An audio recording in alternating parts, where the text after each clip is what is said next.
Buenos días, hermanos y amigos que una vez más entran en contacto con nosotros para hablar de las maravillas y los hechos de Dios.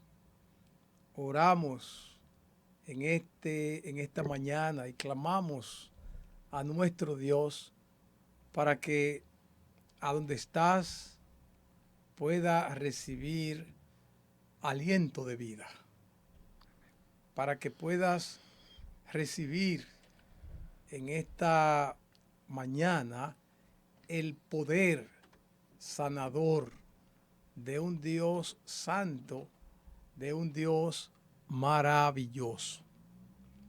Estamos felices de poder entrar otra vez a tu hogar para mostrarte lo que Dios puede hacer, de lo que Dios puede hacer.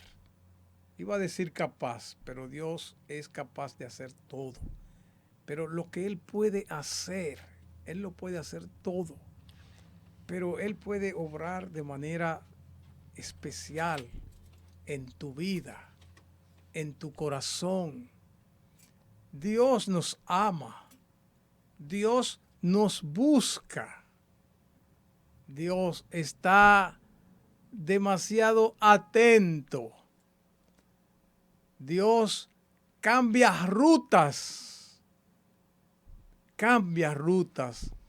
para correr tras un hombre, una mujer, un joven necesitado de Él. Dios no se detiene. Y por eso es fácil en la palabra de Dios ver cómo el Señor en los 3 años que estuvo caminando, ¿verdad? Pudo hacer tantas cosas impresionantes y maravillosas. Y esta mañana estoy acompañado de una joven especial. Una joven especial. Una joven que quiere testificar. Una joven que anhela testificar. Y eso a mí me ha llegado tan profundo que yo detuve todo para decirle, pues vas a testificar. Entonces, Navia, esto es algo impresionante, lo que nosotros vamos a conocer de Navia en esta mañana. Navia, buenos días, saluda a los hermanos que te están mirando, a tu familia. Me dijiste que tu mamá siempre está conectada viendo estos testimonios. Y bueno, tu mamá es de la iglesia Buenas Nuevas. Así es que bienvenida, Navia. Saluda a los hermanos. Gracias, buenos días, bendiciones para todos. Como le decía el pastor, el Señor me tenía alzado de un lado. Hasta que tuve que ir, casi que yo sentía que me empujaba donde el pastor Orlando y comentarle un poquito sobre ese testimonio y pienso que puede ministrar a personas que pueden estar pasando situaciones similares o que en sus familias están viviendo alguna situación que puede desencadenar en lo mismo que me pasó a mí. Yo le he pedido a Dios que me use, que traiga a mi mente los detalles que Él entiende que quiere que yo comparta. Y muy contenta de estar aquí y de estar bien. Ustedes ya verán por qué. Qué bueno que Nadia me decía, yo quiero dar mi testimonio porque el Señor me ha impulsado a darlo y porque siento que Dios va a ayudar a tantos padres y a tantos hijos, ¿verdad? Que pueden ser edificados con este testimonio. Y de verdad se lo digo, que escuché algo y quiero hacerle un pedido a los padres que ya están conectados para que no se muevan, no se muevan. Y a todo aquel que tiene alguna necesidad, no importa la necesidad, Dios deja lo que está haciendo para hacer lo que puede ser beneficioso a un ser humano, a una vida. Así es que, Nadia, gracias por estar acá y por desear ser un instrumento para la gloria de nuestro Señor.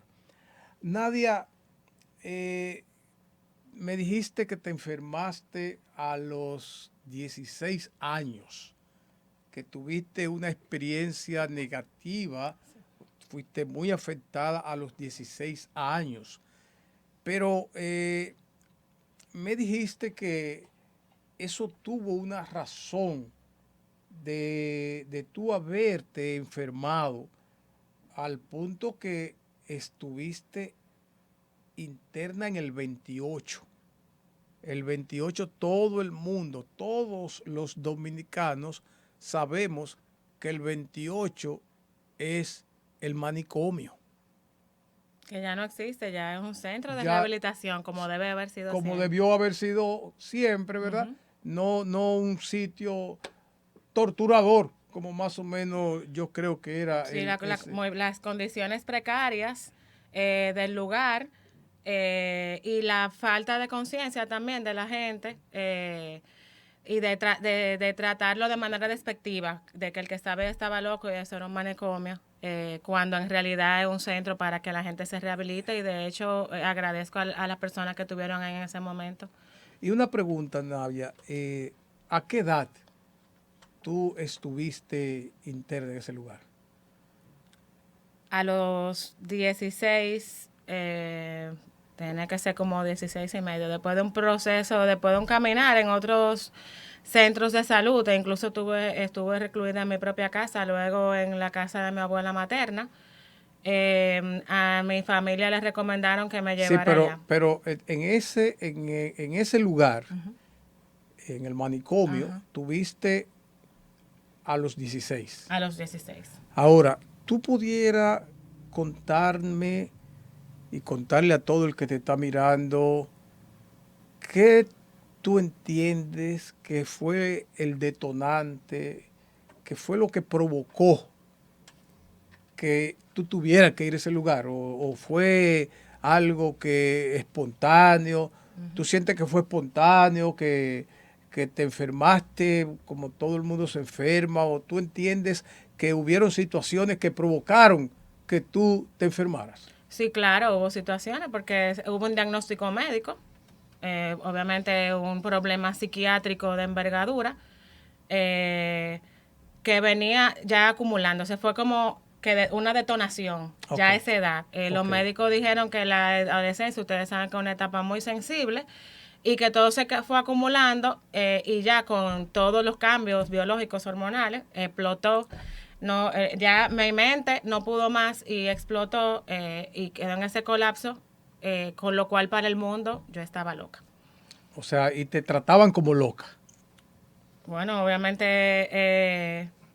Tu familia te trataba como loca. Mi familia no me trataba como loca. Mi familia estaba comprometida con el proceso porque se hizo un diagnóstico, ellos me llevaron a uno de los especialistas y la idea de llevarme a ese centro de rehabilitación que comúnmente se conoce como el 28 era que yo me sanara porque ya habíamos tenido varios intentos y no lograba salir del cuadro. O sea que a ti te llevaron a ese lugar ya luego de haber pasado por otros centros médicos. Sí, yo primero estuve interna en un centro privado. Esos procedimientos de tratamiento son muy costosos, obviamente.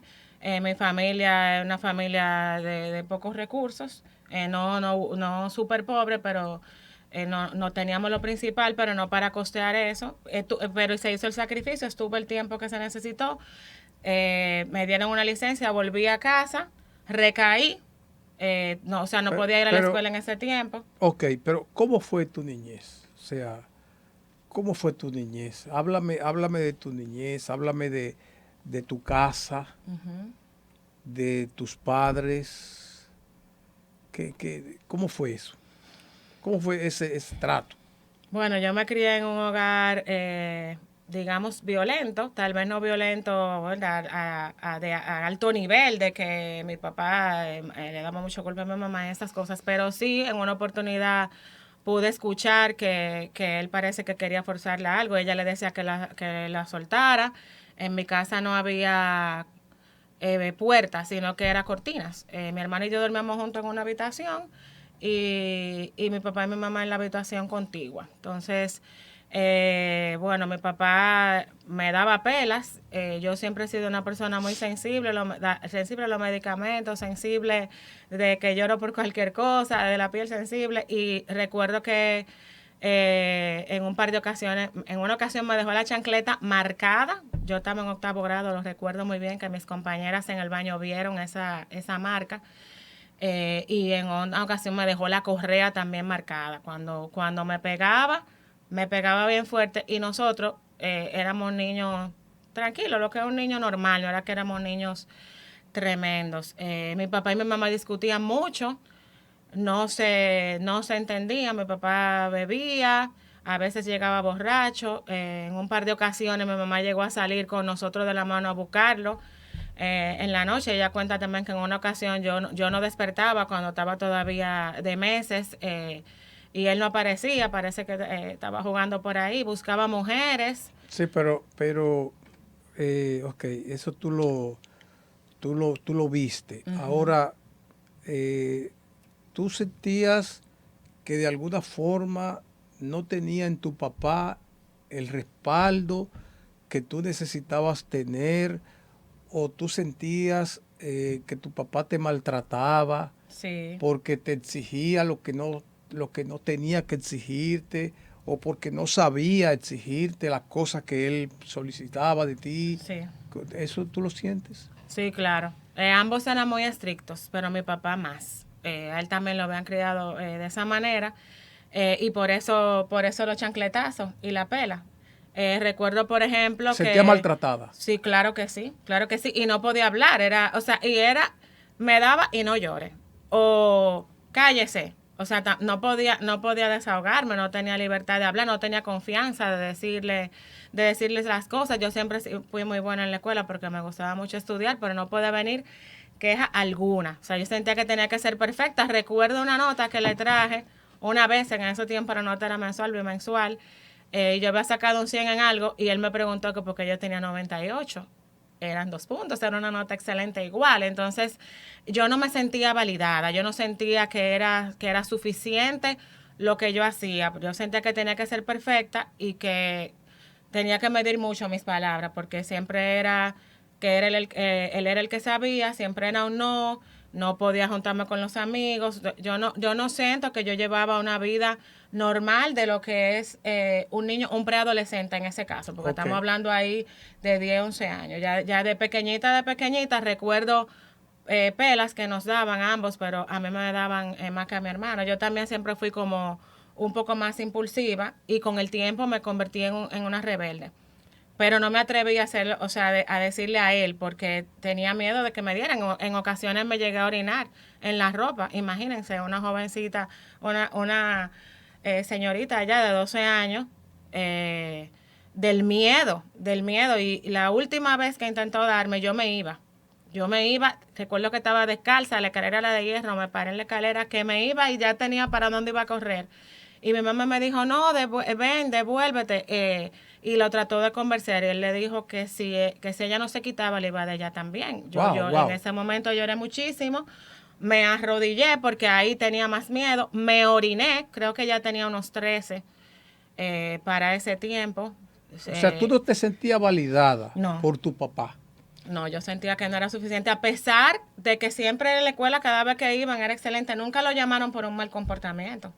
Me dijiste que a los 11 años iniciaste un noviazgo. ¿A los 11 años? A los 11 años. Bueno, ya después de grande yo entendí que eso no era eso, un noviazgo. Pero sí yo entiendo que ante la presión, como parte también de la rebeldía y también de encontrar como alguien como que cariño, como que amor, como que yo te acepto así, tú eres buena, tú vales, tú sirves.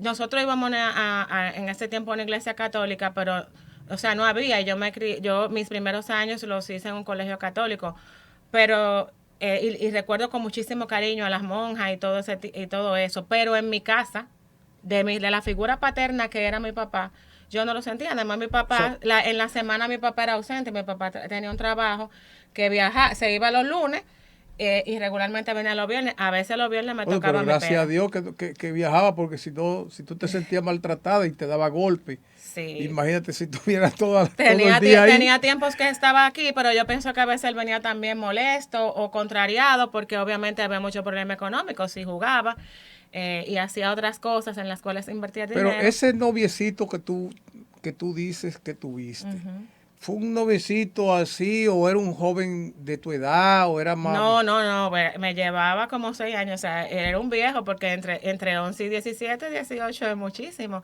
sea, y era un tigre de la calle. ¿Así? Sí, era un tigre de la calle, era un tigre de la calle, yo me llegué a escapar, un par de veces a decir mentiras que estaba en otro sitio. A veces él me interceptaba, yo iba a donde mi abuela los domingos cuando mi papá me dejaba, y él me interceptaba a veces. Duramos un tiempo en eso, pero no fue, era casi imposible que uno se viera. Yo tenía que correr esos riesgos con el corazón en la boca para poder hacer eso. Pero eso no fue nada sostenible ni nada que me dejara obviamente algo bueno.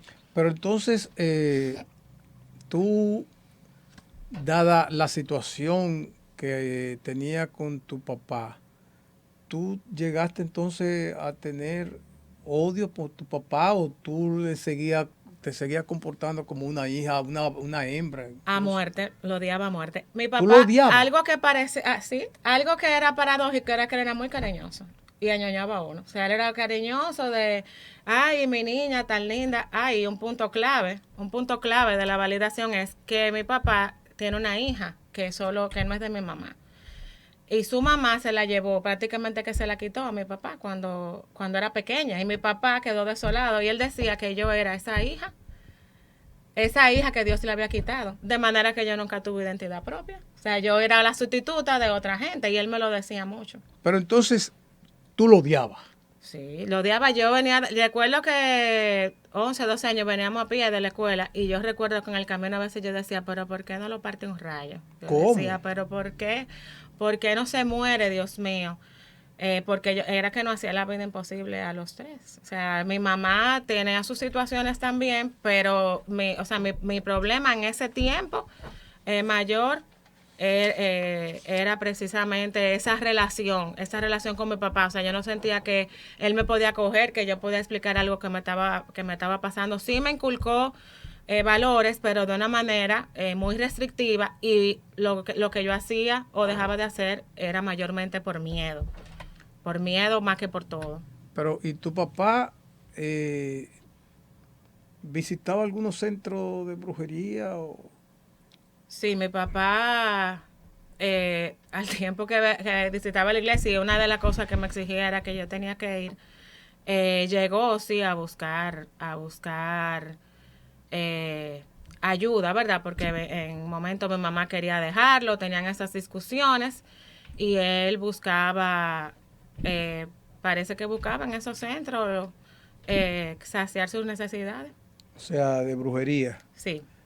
¿Tú crees que tu mamá sufrió más o menos igual que tú con tu papá? O sea, ¿te diste cuenta que tu mamá sufría o no? Sí, yo creo que mi mamá, primero por situaciones ya de su infancia, había desarrollado también una rebeldía y una impulsividad que no le ayudaban a hacer, ¿verdad? Tal vez a mediar, a ser un poco más mediadora y escuchar un poco más. Entonces, era una lucha de poder. Yo siento que era una lucha de poder y claro que ella sufrió porque, como decía ahorita, el mismo maltrato y obviamente un hombre que es infiel y que es el padre de tus hijos y que tú vives con él, obviamente eso se sufre. Y entonces, ¿cuándo comenzó el proceso donde tú, y cómo se manifestó, verdad? Porque de repente esta niña que está estudiando, que es excelente en sus estudios, ¿qué muestra comenzaste a esa edad que indicaban que tú tenías ya situaciones? O sea, ¿cómo se manifestó? ¿Qué tú hacías? ¿Quién se dio cuenta? Sí, yo comencé a desarrollar un miedo no ilógico, pero un miedo que superaba lo normal. Eh, y entonces me daba miedo dormirme porque yo comencé a pensar que mi papá nos podía hacer daño después de ese episodio que comentaba ahorita, de que mi mamá le decía que la soltara. Yo comencé a pensar que hoy, ¿qué pasaría si mi papá trata de hacernos daño? Entonces no quería dormir. No quería dormir y llegué a pasar 2 o 3 noches corridas en vela o solamente donde pegaba los ojos un ratito. Entonces, en la escuela, yo estaba en un colegio, que era ya de la fe cristiano evangélico, por cierto, y ahí yo llegué a sentarme bajo de la pizarra, a hablar muchísimas incoherencias, levantarme la mano para decir cosas que no tenían sentido. Hacía cosas que no eran mías, de mí, porque ya yo tenía muchos años ahí y obviamente ya se sabía mi comportamiento y más que yo era un estudiante excelente y mis profesores y mis compañeros me reconocían por eso. Ahí mi mamá se dio cuenta de algunas cosas y fue a preguntar al colegio y cuando fue a preguntar, entonces le comentaron que eso estaba sucediendo y ahí es que me llevan al médico. O sea, ahí decías cosas incoherentes. Ujú. Te sentabas en el piso. En el piso, debajo de la pizarra me sentaba en coherencia y en las noches tenía visiones rarísimas, veía gente sin cabeza pero que sabía quién era, me llegué a orinar en la cama del miedo también, veía gente que caminaba alrededor de mi cama, gente con cuchillo en la mano, comencé a tener delirios. ¿Cómo? Delirios. Delirios. Y obviamente eso me dejaba dormir menos, porque si me despertaba a medianoche con un delirio de eso, ya ustedes se imaginan que volverse a dormir, eso era imposible para mí. Yo volví, me levantaba y para la escuela, pero yo me fui desgastando en todo ese tiempo y el miedo iba creciendo, porque entonces el no dormir me ponía más ansiosa y más tensa. Entonces ahí hubo el primer diagnóstico que tuviste médicamente hablando. ¿Cómo fue el diagnóstico? ¿De loca o de qué? No, primero fue un diagnóstico de fatiga crónica y mental. O sea, yo tenía un cuadro psiquiátrico, pero me dieron una licencia para faltar a la escuela que decía eso, pero realmente yo comencé a hacer ahí un cuadro psiquiátrico porque, bueno, loca es lo que le dice, como la gente lo reconoce a los ojos de la gente y yo me estaba volviendo loca, pero yo tenía mi diagnóstico. ¿Te estaba volviendo? No estaba. Sí, o sea, porque yo no estaba completamente así, yo tenía momentos en que estaba bien y momentos en que no, entonces era como que ya yo estaba en ese proceso de volver, ya más adelante sí, porque ya más adelante sí me fui deteriorando, porque yo volví después de ese diagnóstico y que después de que tuve interna volví a la escuela. Entonces en ese diagnóstico de fatiga, donde te sugieren que no vaya a la escuela, ya tú no podías ir a la escuela, que tú dices que te refugiaba en la escuela. Estamos hablando de que estuviste interna. Ahí te internaron en un centro médico privado. Sí, me internaron en un centro médico privado, duré ahí algunos días, obviamente estaba tan sedada que hay alguna partecita de mi historia que me resulta un poco nublada, pero nunca llegué a perder el tino. Yo siempre supe lo que estaba pasando y sabía que yo me estaba volviendo loca. Yo decía, pero Dios mío, yo me estoy volviendo loca. Sí, eso era parte de la situación. Claro, pero el que pierde el tino, o sea, no se da cuenta, no tiene la conciencia. A veces uno no tiene el tino y uno cree que lo tiene. Exacto, pero por ejemplo, la gente que se reconoce como loca no sabe qué está pasando por esa situación, pero yo no perdí ese nivel de conciencia y era algo de lo que los médicos se sorprendían. Yo quiero en esta mañana pedirle a todo el que nos está viendo que por favor no se muevan de ahí, no se muevan porque estamos hablando, el testimonio está dividido en dos. Cuando digo en dos, es que hay dos eventos en este testimonio. Número uno, esta parte que estamos contando, ¿verdad? Pero hay una segunda parte bien interesante, porque estamos hablando de que cuando ella sale del 28, así fue que yo lo conocí en el Valle, el 28. Cuando ella sale de ahí, hasta le prohibieron estudiar. Entonces, hoy día, ahorita ustedes van a ver lo que es ella hoy, en qué ella trabaja, lo destacada que ha sido, cómo se graduó con honores. Todo esto lo vamos a ver. Entonces, por favor, no se mueva, no se mueva, porque usted va a ser testigo del poder de Dios y cómo Dios hace las cosas. Navia, una pregunta. Tú, después que te llevan con ese diagnóstico, volviste a tener otra recaída, volviste a estar interna, hubo otro diagnóstico, hubo un momento que te dijeron ya usted está psiquiátricamente mal. ¿Pasó eso? Sí, porque, o sea, ya yo estaba psiquiátricamente mal desde el inicio. Lo que se esperaba era que yo mejorara con el tratamiento. Entonces, vuelvo a la escuela, pero tengo otra recaída. Entonces, cuando tengo esa recaída, comienzan a tratarme de nuevo, pero en mi casa. Recordemos que yo tenía resistencia a dormirme, porque mi miedo era que mientras yo dormía pasara algo malo. Entonces ahí, bueno, 2 días, recuerdo que duramos tratando de que durmiera una compañerita de la escuela, que solamente había 2 que permitían que me vieran. Me dijo, Navia, duérmete que no va a pasar nada. Yo he sanado todo esto, pero obviamente que hay partes de esta historia que son muy dolorosas. Y ahí yo me dormí. Entonces, la doctora que tenía, que ya era otra en ese momento, mi papá había peleado con la anterior porque ¿verdad? Él tenía su forma de querernos y él sí se ocupaba de nosotros, pero la doctora le dijo que todo era su culpa y entonces, bueno, después tuve con otra doctora del mismo centro que me atendió ahí en mi casa y se recomendó que me fuera para donde mi abuela un poco para alejarme de mi papá y tratar de que esos pensamientos pararan. Entonces, ahí una noche, mientras yo estaba donde mi abuela, que también estuvo muy acongojada por todo este proceso, hubo que salir conmigo a la medianoche. Y como no mejoraba, me ponían unas inyecciones, que eso era un dolor grandísimo que me daban. Entonces les recomendaron a mis papás que me llevaran allá al psiquiátrico, al manicomio, porque ahí era que estaban los especialistas. Recuerdo que cuando llegué con mis bultos, con mi mamá el primer día, le dije a mi mamá, mami, cuidado si ese loco me hace algo. Y eso, para mi mamá, imagínense, mi familia estaba devastada, incluyendo a mi papá y a mi hermano.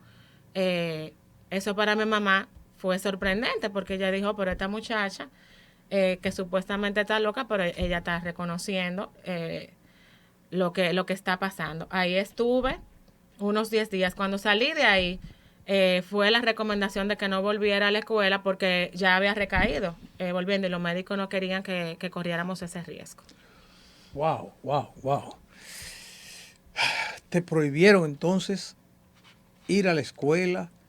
Grave para mí. Grave para ti. Claro, porque eso era, o sea, ahí era que yo estaba concentrada antes de que pasara todo. O sea, para mí era volver O sea, a mi normalidad. refugiada. Exacto, refugiada. Y me gustaba, siempre me gustaba estudiar, pero eso iba a implicar recaer de nuevo. Y esos 10 días que yo estuve ahí, yo estaba presa. Yo recuerdo que yo le decía a mi papá, papi, la puerta está abierta, vámonos. Mi papá me cuidó mucho en ese tiempo, me alimentaba. Pero ya tú no lo odiabas entonces. Yo entendía que tenía que tratar de perdonarlo en ese proceso porque un punto importante, yo había recibido a Cristo antes, unos pocos días antes de enfermarme, pero los médicos entendían que eso también era parte de lo que había influido y tampoco me recomendaron volver a la iglesia. ¿Cómo?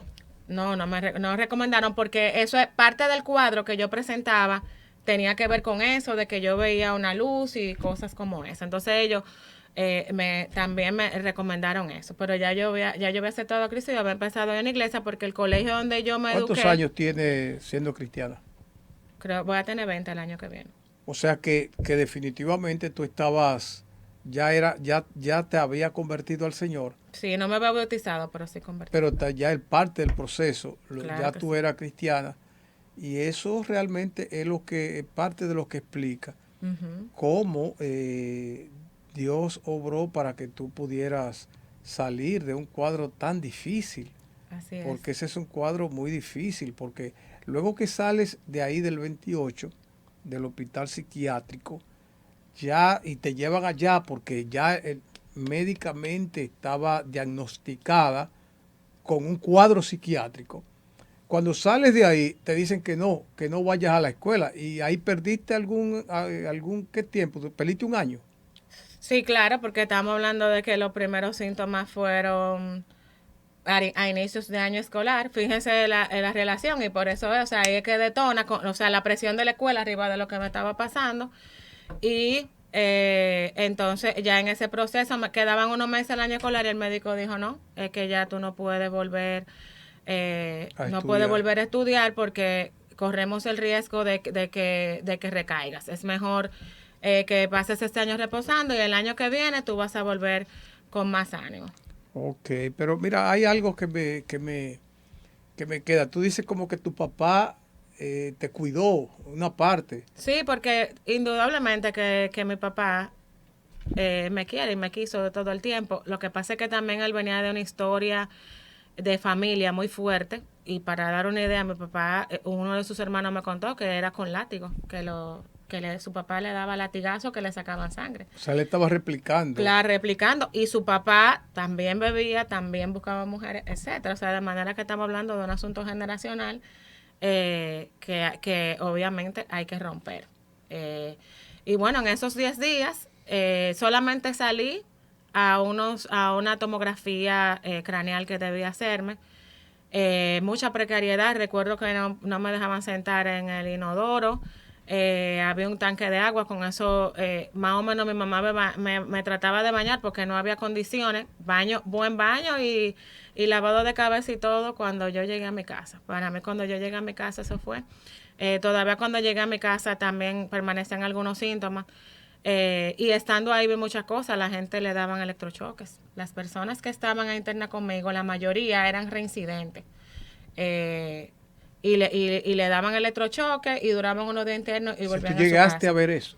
Yo no llegué a ver los electrochoques, pero llegué a ver la gente cuando la llevaban y cuando salían y cómo esas personas salían de ahí. En ese tiempo eso era algo más normal. Y llegaba a ver también otras personas como decían que estaban con sus familiares de nuevo ahí, que habían estado X cantidad de tiempo.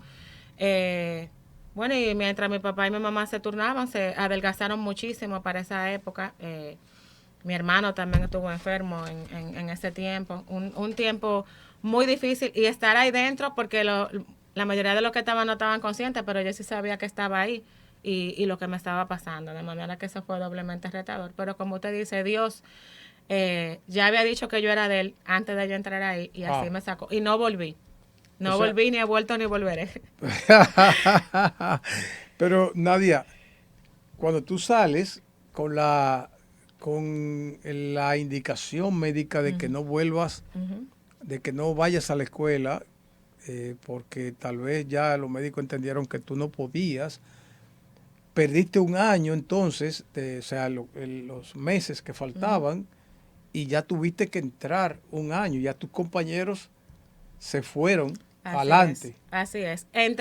Perdí la oportunidad de graduarme con mis compañeros, de terminar, ya yo tenía mis planes de lo que yo iba a estudiar, yo había buscado hasta pensión de las universidades.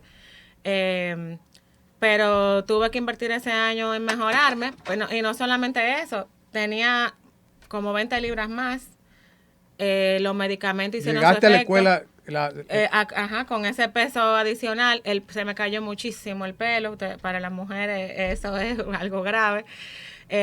Como efecto también de los medicamentos y de todo el cuadro de depresión y todo lo que les he contado. Entonces, yo vuelvo a la escuela y me toca, bueno, yo entro en septiembre, ¿verdad? En ese momento.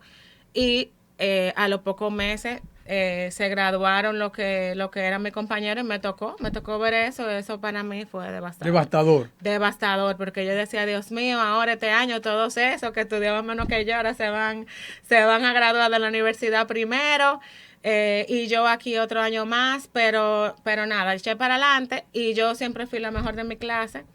Y cuando entré ahí había 2 cerebros, había ahí, pero de alguna forma lo superé y terminé mi año escolar exitosamente. Y el discurso de graduación lo diste tú. Lo di yo. Eso es terrible, quemarse. Yo me quemé una vez. Yo me quemé en cuarto de primaria. Y yo, de verdad, eso es terrible. Entonces, cuando ya tú estás en esa segunda oportunidad que ya tú ahí, la incoherencia ya no existía. No, ya todo eso había pasado, pero sí, yo me había convertido en otra persona. Recuerdo que mi mamá decía, ay, Dios mío, ¿cuándo será que tú vas a poder ir a tu escuela y sé cómo tú eras antes? Porque yo me sentaba, yo siempre he sido buena conversadora, y yo me sentaba en una silla y duraba ahí horas y no me movía ni decía una palabra. O sea, yo en todo ese proceso, ¿verdad? De ya todos esos medicamentos y eso, yo tenía un medicamento de mantenimiento. Y también tenía que ir a terapia, esa fue otra de las cosas. Pero este doctor que me trataba era más de darme seguimiento, así yo tenía aquellos síntomas y hacer cualquier ajuste del medicamento. Entonces mi mamá, que ya había sido paciente psiquiátrica. Ah, tu mamá había sido paciente psiquiátrica. Ya mi mamá tenía miedo de que yo me quedara dependiente de por vida de un medicamento y me quitó el medicamento. Te quitó. Cuando me quitó el medicamento de por sí tenía unos efectos secundarios. Y cuando me quitó el medicamento, hubo una ocasión en la que lavándome el pelo, me quedé ahí como agarrada. Lloré muchísimo y también se me trancaba la mandíbula. Y todavía tengo problemas de que la mandíbula a veces no me encaja y me duele y todo eso. Sí quedé con eso, pero tampoco tengo ningún medicamento psiquiátrico que use de forma continua. No uso medicamentos de ese tipo. Me dijiste que tu mamá se convirtió al Señor después que pasaste por esta crisis. Sí, ya yo me había graduado del colegio, me parece que estaba estudiando en la universidad o ya me había graduado de la universidad cuando ella se convirtió. Nosotros nos mudamos. Bueno, a raíz de todo esto, mi mamá le pide a mi hermana, mi hermana vive en Estados Unidos, de que su mamá se la llevó, y mi mamá le pide a mi hermana que nos ayude y que se lleve a mi papá para asegurar que yo continuara en mi proceso de mejoría y quitando todo aquello de la represión y todo eso, porque no fue que mi papá dio un cambio. O sea, mi papá estaba preocupado, pero ya ese era otro proceso que él tenía que llevar. Entonces mi papá se fue. ¿Qué hiciste? ¿Te sobaste la mano cuando se fue? ¿De alegría? No, yo creo que yo ya estaba en ese proceso de perdonarlo. Porque tú ya estabas convertida. Exactamente, no. O sea, ya yo había entendido, que yo tenía que perdonarlo y que eso no me ayudaba a también yo superar toda la situación, pero él seguía estando ahí y él seguía él seguía con sus actitudes, y ya además él estaba pensionado, más tiempo en la casa. Pero ya no lo odiaba. Pero no sentía ese odio tan fuerte. O sea, todavía lo odiaba, pero no era tan fuerte. Exacto. No quería saber mucho de él, pero lo sobrellevaba un poco más porque también él bajó un poco la guardia, porque el proceso que pasamos no fue fácil. Él también lo sufrió, ese proceso. Entonces, entonces él se va y ahí yo me inscribo en la universidad. Cuando la carrera de 4 años la terminé en 3 y medio y me gradué summa cum laude, para la gloria del Señor. Y todavía no me había vuelto, digamos, a convertir de nuevo. Entonces mi mamá, en ese tiempo nosotros nos mudamos de donde mi papá nos dejó, y una vecina que teníamos era cristiana, invitó a mi mamá a la iglesia y así mi mamá se convirtió. Y los 2 años, yo fui a un retiro donde ella misma me invitó. Sí, pero y ahí me convertí. ¿Cuándo perdonó a tu papá? Perdonar en todo el sentido de la palabra, mucho más adelante. Porque... O sea, te graduaste de la universidad. Yo me gradué de la universidad y todo, teníamos una relación distante, yo entendía que le había perdonado. pero después en otro proceso que viví entendía diste cuenta que me no? di cuenta que no, que me faltaba mucho por perdonar. Wow. Y eso yo lo descubrí mucho más, 10 años después, cuando yo me había casado, tuve que divorciarme y mi mamá, viendo cómo yo me sentía y lo que había pasado, me dijo, pero Navia, porque tú, yo creo que es bueno que tú vayas a terapia, porque yo creo que hay cosas de tu papá que todavía tú No. no has superado. Y me fui, seguí ese Te fuiste consejo a y me terapia. fui a terapia. Y ahí duró un año y ahí sacamos muchas cosas y descubrimos muchas cosas. Y como ya yo estaba convertida, la terapeuta que me ayudó era cristiana, pues ahí sí empezó el verdadero proceso de sanación espiritual y de las emociones. Entiendo que empezó en ese momento. Después de ahí, sí perdonado, pero como que cada quien, ¿verdad? En su lado, porque no nos es difícil que nos entendamos con esos dos temperamentos fuertes, Pero pero ¿cómo es la sin rencor. relación hoy? Hoy, Hoy, hoy, hoy, hoy. ¿Cómo es la... hoy, en abril de 2023. Bueno, mi papá, esa es la línea de tiempo de lo que viene con mi papá, es otro testimonio por sí mismo, pero resumamos diciendo que mi papá ahora mismo no camina bien por un problema que tiene en una rodilla y decidimos, los hermanos, traerlo para acá, él vivía en el campo solo, eh, a un centro de cuidado y bueno, ahora yo lo tengo a mi cargo. ¿Cómo es la cosa? Claro, claro que sí, porque yo todas las semanas lo voy y lo visito, estoy pendiente de él en la semana. Yo le digo a él, ahora tú me llamas y te atento a mí porque ahora tú me necesitas y se muere de la risa. Y me da un beso. Todavía tú tienes algo, ¿y? Y Tienes que trabajar eso. sí, yo creo que para eso el Señor lo trajo, claro. Porque el otro día estábamos así como hablando de la cosa del pasado y todo eso. Y él dice, ay, mi hija, y que yo te amo y me da un beso. Y yo, ajá, ahora, No se lo papi. saquen cara, Navia.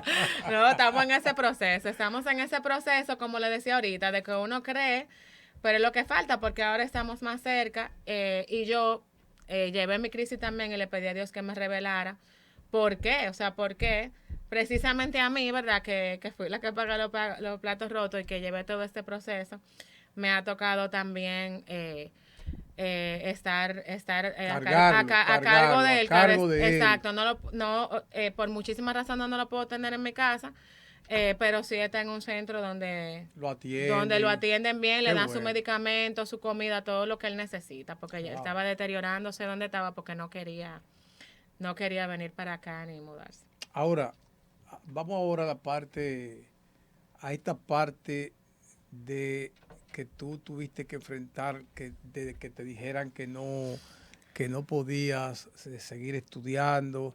Entonces tú vienes, tu mamá te quita el medicamento, lograste entonces graduarte con honores en el colegio, dar el discurso de graduación, eh, te inscribiste en la universidad. ¿Tuviste algún episodio en la universidad o de alguna forma pudiste sentir... Nada, no, nada? todo excelente. Bueno, le digo, la carrera era 4 años, yo terminé en 3 años y medio. Todos los compañeros míos que recordemos que se graduaron primero, la mayoría estaban en la universidad estudiando cuando yo me gradué. Me dijiste que te graduaste con honores. Sí, cuando yo me gradué con el más alto honor me gradué. ¿Cómo? Con Sí, el más alto con el más alto honor, que es summa summa cum cum laude. laude. Ujú. Oye, pero yo te felicito. Gracias. Pero es que así es La Dios. gloria del Señor. Es que así es Dios. Cuando Dios hace las cosas, las hace bien. Completas. Y finalmente, yo quiero que pongamos mucha atención, porque es que Dios no deja de obrar. Dios no deja de obrar. Entonces, qué interesante, ¿verdad? Que Dios en su misericordia y en su cuidado, la palabra dice que se mantiene muy atento a nosotros. Y lo que Dios hace con Navia no está limitado para hacerlo con quien Él quiera hacerlo. Por eso es que te queremos en esta mañana decir que realmente hay que ponerse en las manos de Dios cada día. Cada día hay que ponerse en... De hecho, la Biblia, en un consejo que alguien le da a un hombre de Dios, le dice, si yo fuera tú, si yo estuviera en tu lugar, yo dejara todo en las manos de Dios. Mire qué consejo, ¿verdad? Todo lo dejara en las manos de Dios. Entonces, de eso se trata esto, para que no nos volvamos locos. Dejemos todo en las manos de Dios. Claro está, nuestra parte nosotros tenemos que hacerla, pero queremos destacar ese cuidado paternal de nuestro Señor. Queremos enfocarte en esto, ¿verdad? Que Dios nos ama, que Dios nos guarda, que Dios viene cada vez, no importa la situación, y nos abraza con cuerdas de amor. Amén. Si descansamos en Él, si descansamos en Él, quitamos todo lo que pueda impedir que Él, que podamos ver más efectivamente o más rápidamente lo que Él hace. Porque como Él no se queda de brazos cruzados, como Él siempre está atento a nosotros, lo que tenemos que tratar es tratar de verlo, verlo. Y Dios hace lo imposible posible.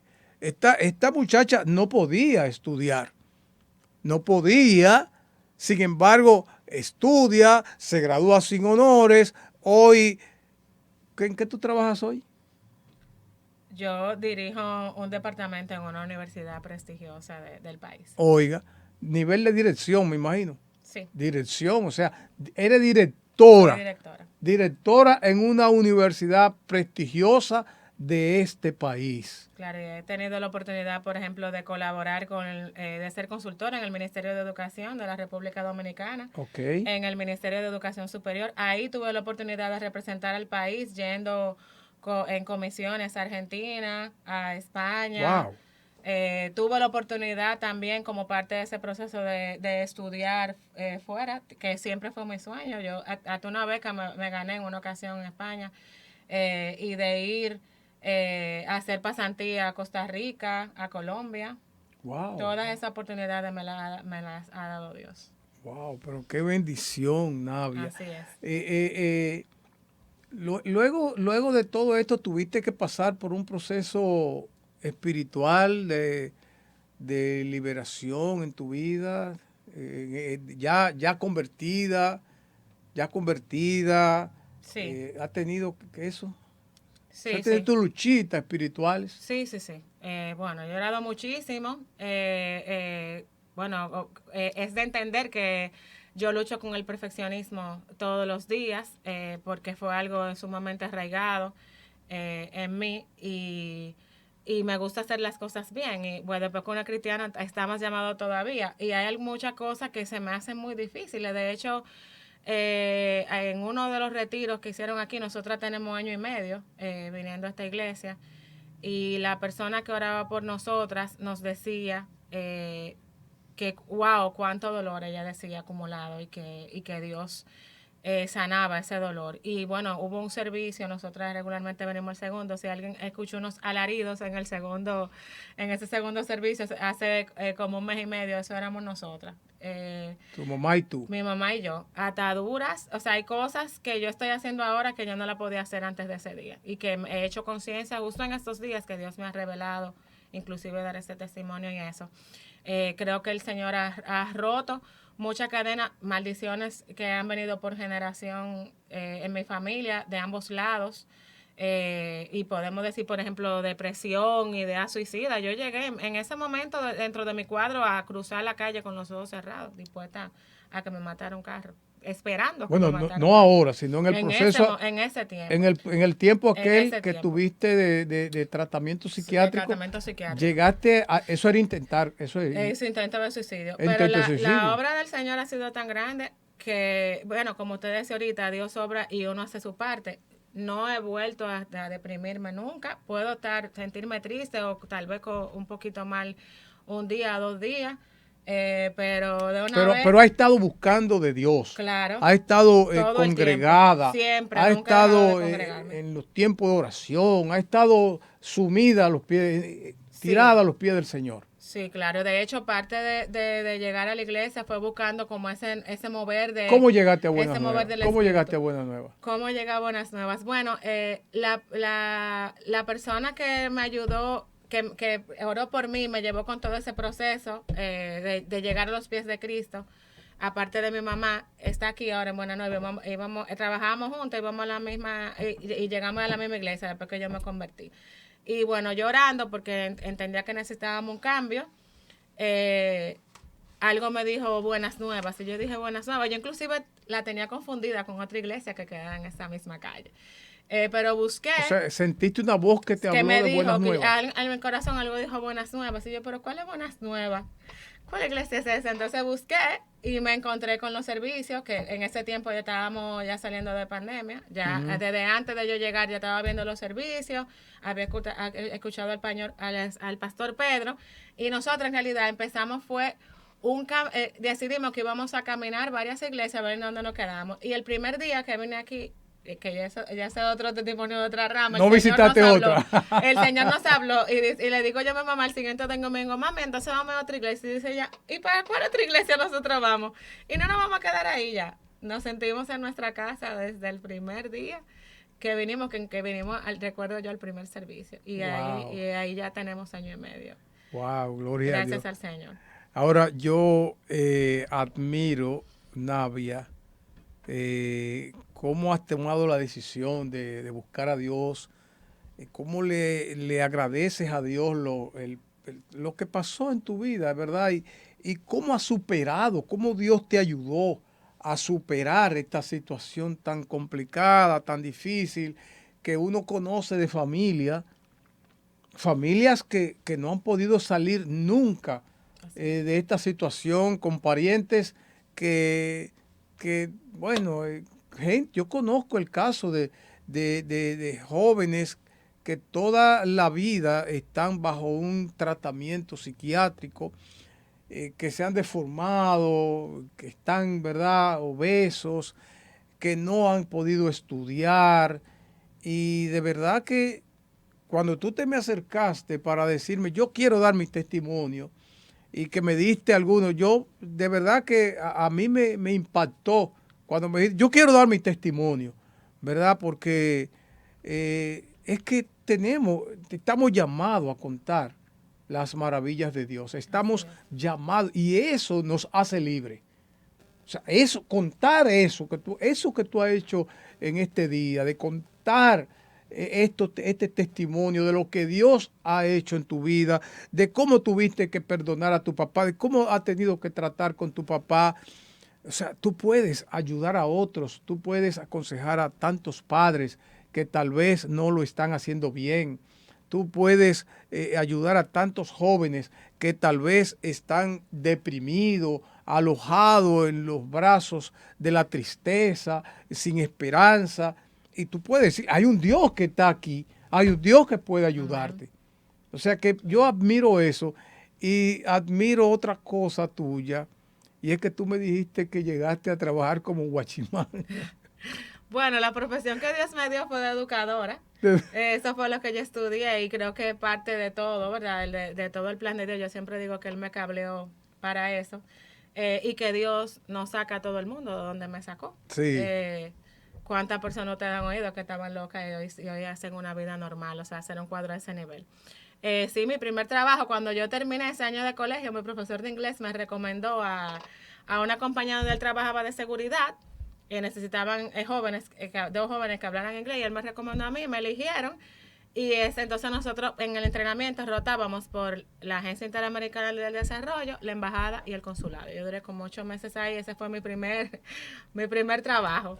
Wow. Sí, así fue. De guachimán. Así mismo. Uy, un trabajo, ¿eh? Claro, pero era Es un un trabajo, eso me ayudaba para mi universidad. Y Claro. en lo que yo empezaba con eso, yo hice un curso de cajera. Recuerdo yo que esa época en Wow. el Conde. Wow. Sí. Y ya en qué tiempo tú tienes siendo directora en una universidad prestigiosa de este país? En este puesto yo tengo 4 años, pero ya anteriormente ya llevé liderado. Bueno, en una ocasión, en otro lugar que trabajé, tuve un equipo de 56 que a su vez lideraba 700. O sea que he Espérate, trabajado. espérate, espérate.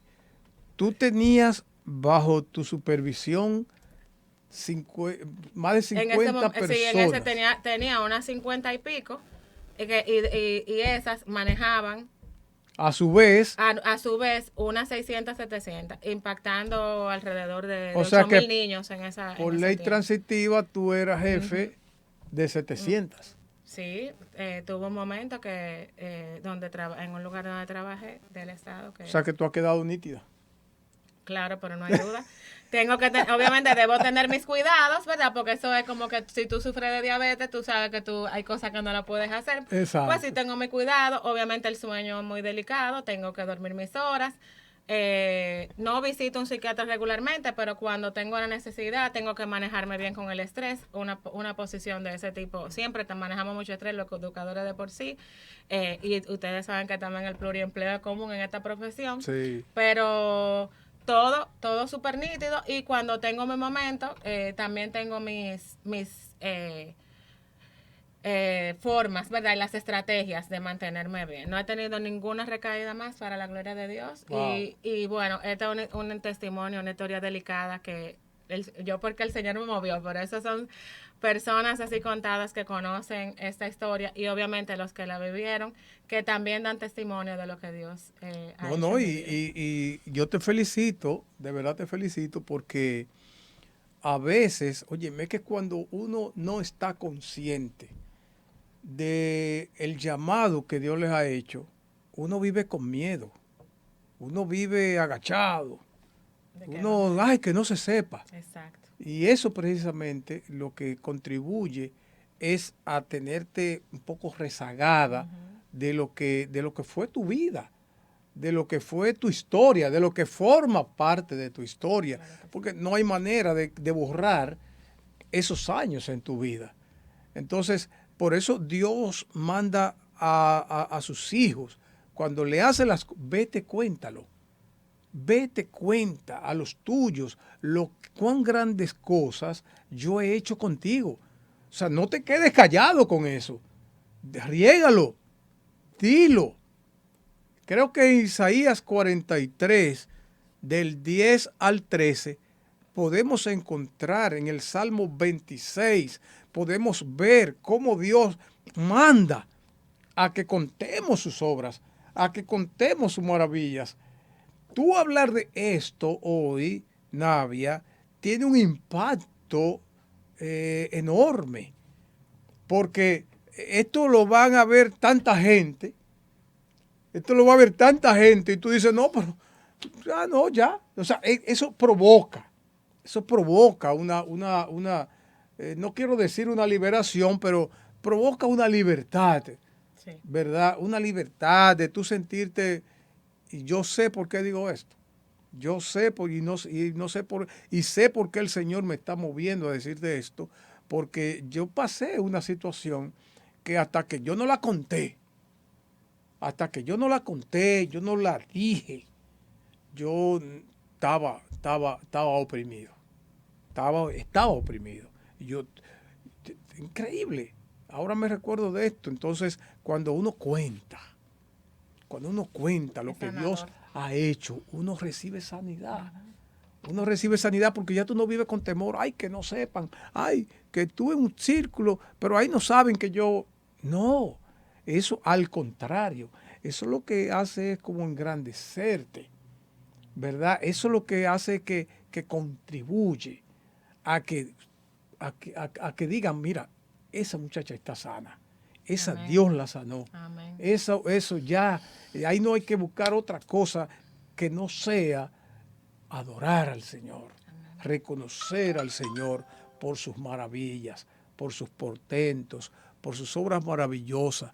Y es bueno, Navia, es bueno, ¿verdad? Eso que tú dices, de que a veces si te sientes estresada, te manejas, ¿ves? Eso es la conciencia Claro. que hay que tener de la cosa, ¿verdad? Como tú dices, bueno, si sé que ahí hay fuego, déjame, ¿verdad? Claro. Déjame Esquivarlo. esquivarlo, déjame esquivar. Y eso es sabio, ¿verdad? Pero qué bueno que te tenemos a ti y a tu madre aquí en la iglesia Buenas Nuevas.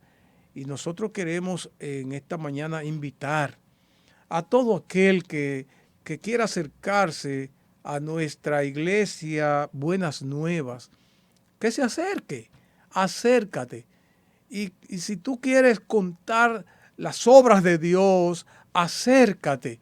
Vamos a hacer una alianza estratégica para hablar de los hechos de Dios. Y nuestra iglesia tiene dos números telefónicos, un número de WhatsApp que tiene 829-889-4712 y tienes también el 809-567-7675, extensión 231. Tienes estos dos números de contacto de nuestra iglesia Buenas Nuevas. Llámanos, vamos a atenderte, vamos a interesarnos en ti. Así que Dios nos ha levantado, Dios nos ha llamado, Dios ha hecho esto que ha hecho con Navia y es para que Navia lo hable, lo cuente. Y si a mí se me acercara hoy una persona para decirme de situaciones por las que está pasando, yo puedo decirle, vamos a hablar con la doctora, con la licenciada Navia, vamos a hablar con la maestra Navia, que sabe, que puede colaborar contigo, que te puede dar iluminación sobre las cosas que debe hacer. Lo primero es descansar en Dios. Lo primero es ponerse en las manos del Señor. Lo segundo es que no te sientas, no te alojes en los brazos de la tristeza ni de la depresión. Por favor, todo el que nos está escuchando, no recurran a la depresión, a ahogarte en la depresión. Que llegan los problemas, sí, van a llegar, pero tienen solución, por favor, tienen solución. Así es que queremos en este día orar al Señor para que donde estás puedas entender que tu situación tiene una solución en Dios, tiene una salida en Dios. Tal vez te ha tocado vivir algo, hay hijos que le ha tocado tal vez vivir, tener un padre que no es lo que quisieran tener, pero eso es lo que hay. Entonces vamos a buscarle la vuelta, vamos a cambiar mentalidad, vamos a ver a Dios, no veamos el problema, no veamos la situación, vamos a ver a Dios, vamos a buscar ayuda, vamos a clamar al Señor que todo lo puede. Cada miércoles estamos respondiendo a un llamado de Dios para contar sus maravillas, sus hechos, sus obras, sus milagros, sus portentos. Navia, gracias por interesarte en contar lo que Dios ha hecho en tu vida y cómo tú has podido enfrentar esto, ¿verdad? Y cómo has perdonado a tu papá y cómo está siendo el sostén de tu papá y cómo está ocupándote de tu papá a pesar de. Y es algo impresionante que uno sabe que duele. Yo conocí a mi padre a los 14 años, a los 14 años. Y no sé, no te puedo decir qué es más difícil, si lo que viviste con él, con el tuyo, o lo que yo viví por no estar con el mío. Y tuve también que perdonar a mi papá.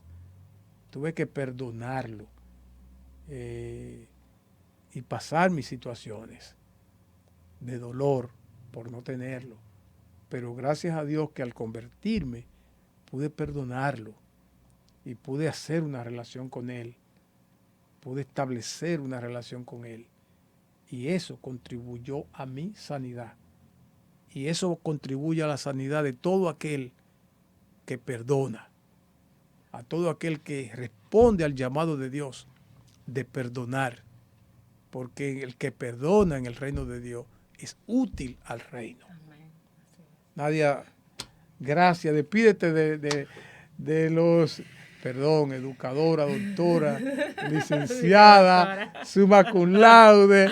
Despídete de los hermanos y de los amigos que están esta mañana conectados con nosotros, que han estado conectados. Bueno, agradecerle la oportunidad, la primera vez que doy mi testimonio así como para mucha gente. Tengo la convicción, estoy 100% segura de que el Señor va a ministrar vidas a través de mi testimonio.